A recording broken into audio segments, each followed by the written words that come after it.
Booktube, it's Kim at middle of the book march, and this is my bookish week for Saturday, May 13th. So I have a lot to talk about. It was a really good week last week for reading. You might hear my fan in the background because it's now goes right from winter to summer in New England. So any day, from one day to the next, it could be 40, it could be 75. We don't know. I don't know. So it's a little warm here today. Yeah. Not a lot going on, which is good. It's good. So let me get into it because I finished 4 books last week. Didn't read 4 books. I finished 4 books. So let me tell you about them. It was a really good week too because I had 3 of the 4 were exceptional. And the first one, not so much for me, which is a big disappointment. But this is The Marriage Portrait by Maggie O'Farrell. I didn't love it. Hamnet, I adored. The Marriage Portrait, not so much. I was kind of let down at the end of the book. It felt like, I don't know, deflated or disappointed. But this is the fictionalized account of a real person in history. This is Lucrezia, 3rd daughter of the Grand Duke of Florence. Her name is Lucrezia de' Medici. And this is set in the 1550s. So Lucrezia is married off to a duke, and she's only a teenager. She was, I think, 13 when she was betrothed to this man, but they didn't get married until I think she was 15. And he took her from her family home and brought her to his family home in marriage. So the way Maggie O'Farrell writes her story is she imagines a story for Lucrezia, and she tells the summary of the story of Lucrezia is afraid that her husband is trying to kill her. And what's the word I'm looking for? The imagined storyline is that she was murdered by her husband. In history, it was said that she died from some sort of fever or a sudden illness as she was still a teenager. So it was, a year after she was married, she was dead. And so O'Farrell imagines that story. She imagines Lucrezia's personality. She imagines her marriage, her family life, all of it. And it didn't work this time for me. It worked so well for Hamnet, but it didn't work for Lucrezia. I think because she was boring. She was a child. And the entire book, she was a child because by the end of the book, she's 16 years old. And I think I saw on Britta Bowler's channel that she absolutely hated the ending. I did too. I thought it was a horrible ending, and I'm not going to say anything about it. I couldn't stand the ending. I thought it sucked. So, what did I not like about the book? I was bored with Lucrezia as a main character. Lucrezia, I'm not sure how to pronounce her name. But she bored me. She didn't act like a young girl of this time in this setting would act. O'Farrell's writing is very, very overdone for the simple lack of details of a story. She overwrites this like she's looking for words to plug in, and she's looking for more sentences. She's almost as if she's trying to bulk up the book. And there was just not enough here to make a compelling story for me. There's a lot of who Lucrezia is as a child and how she came to be conceived, how she was born, what the atmosphere and the setting was at her birth, who her parents were, the dynamics in the family, the dynamics in the sibling group. There was a lot there that, of course, was imagined by O'Farrell, but it didn't compel me. It didn't really interest me. O'Farrell is an excellent writer. So, aside from there being too much of the writing, there was too much writing and not enough story. I wanted her to imagine more of a story and give me less of the sentences, if that makes any sense. But it was okay. I didn't love it. And it makes me sad because of how much I loved Hamnet. But let's see. I finished a couple of books for Mental Health May. Actually, 3 out of the 4 of my books are for Mental Health May. And this is first one I want to tell you about. This is Marbles, Mania, Depression, Michelangelo, and Me. It's a graphic memoir by Ellen Forney. Ellen Forney is a cartoonist and an artist. This is a graphic memoir, exactly what the description is, of her mental illness and being diagnosed with bipolar disorder. This is a phenomenal example of what it means to have bipolar disorder. And it's such a great way to communicate her feelings, the expressions on her face. I think this is a lot more effective than text filled with words would be. And because Forney is a cartoonist, the context is perfect for the application. She draws herself, she draws her life, she draws her activities, her friends, what she does for work. This is a page early in the book where she's talking about her back tattoo.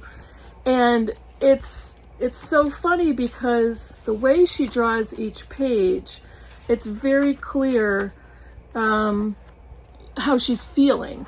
Like this is a portrait of her mother. This is towards the middle of the book. And there are other pages where she includes some of her drawings and her artwork.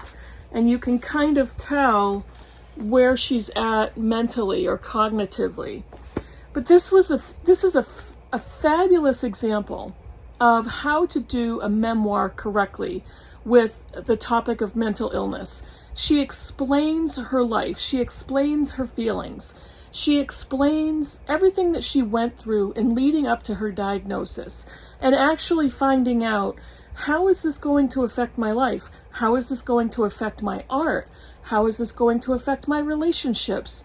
She goes through 3 or 4 years of diagnosis, therapy, questions about medication, finding the right medication cocktail.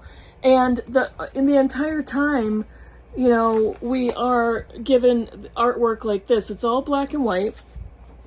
But I marked one of the pages because it's incredible. It's perfect. And on this page, it's page 59, and this is the first quarter of this book. She writes, "What is a mood disorder anyway?" And she does this page. And this looks kind of like a side view of a merry-go-round.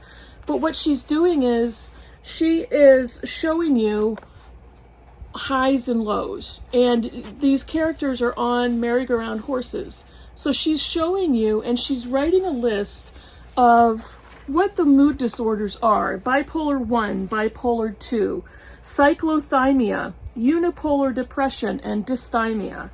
And for that page alone, this book is kind of a godsend to people who are trying to figure themselves out, for people who are trying to learn more about somebody they love that has a mental illness or bipolar disorder.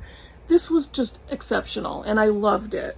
Highly recommend this. And I was going to say it would be great for teenagers, but there are some sexy bits in here. There are some cartoons that she draws with full nudity and sexual situations, so that would be a trigger for somebody looking into that book.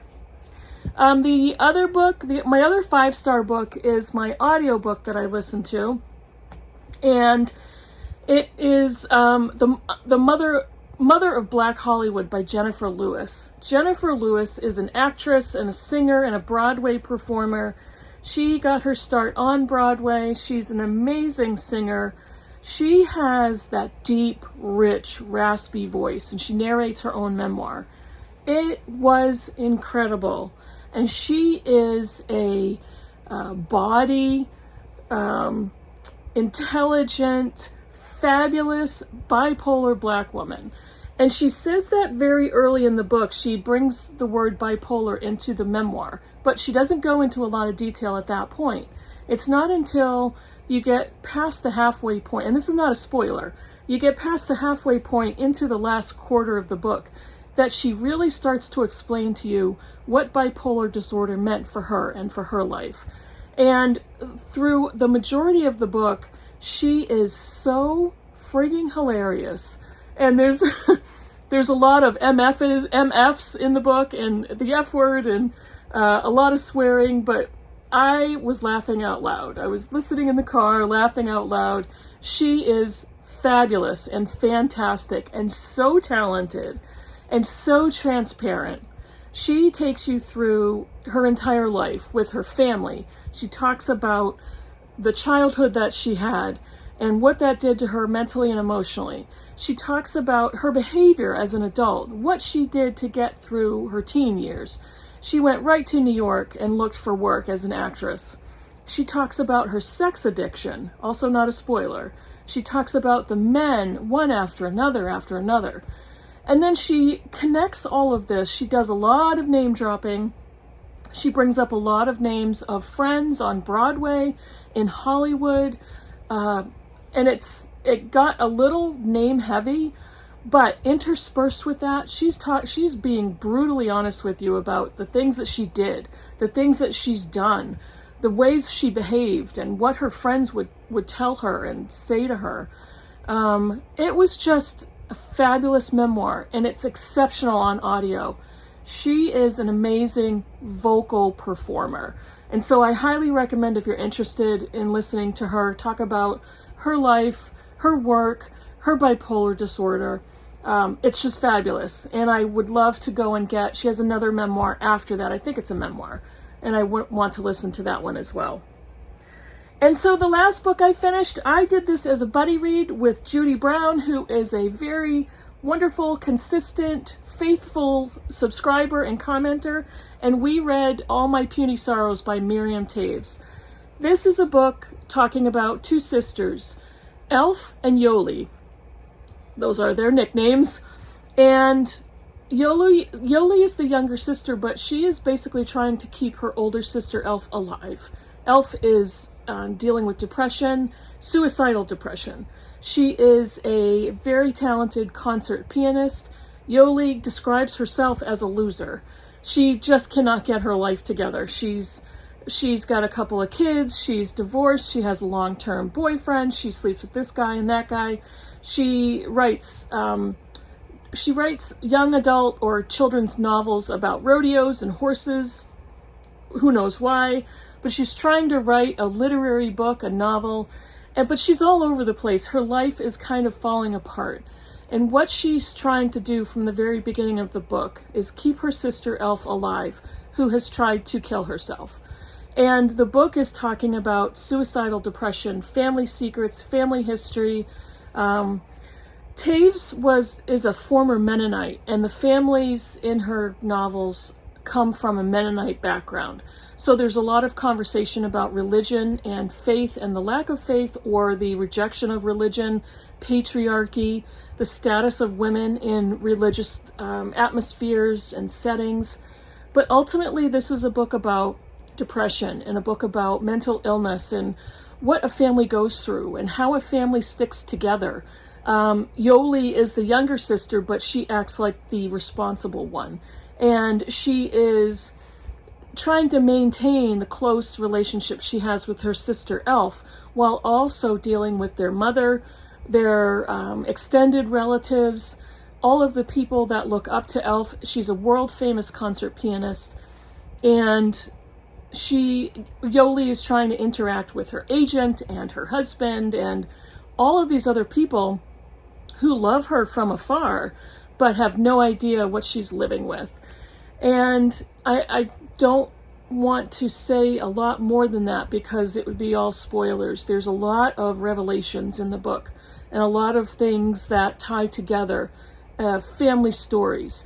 The majority of this is autobiographical, highly autobiographical to Taves, and it's just a phenomenal book. I gave it 5 stars initially, but then I was thinking about it overnight, and I kind of bumped it down to 4 stars, only because there was something a little bit removed in the writing for me. Taves is an exceptional writer, but for me it was a little bit not spare, but a little less deep. It's not superficial, but it's a little shallower than I wanted it to be. But that doesn't mean it's not a good book. It's a great book. And I absolutely loved the story. I loved the sisters. I loved how she concluded the story. I really do. This is a very difficult book to read if you have a history of depression or suicidal ideation, or if you are a survivor of a loved one who has taken their own life. So it's very difficult. I loved it. It was excellent.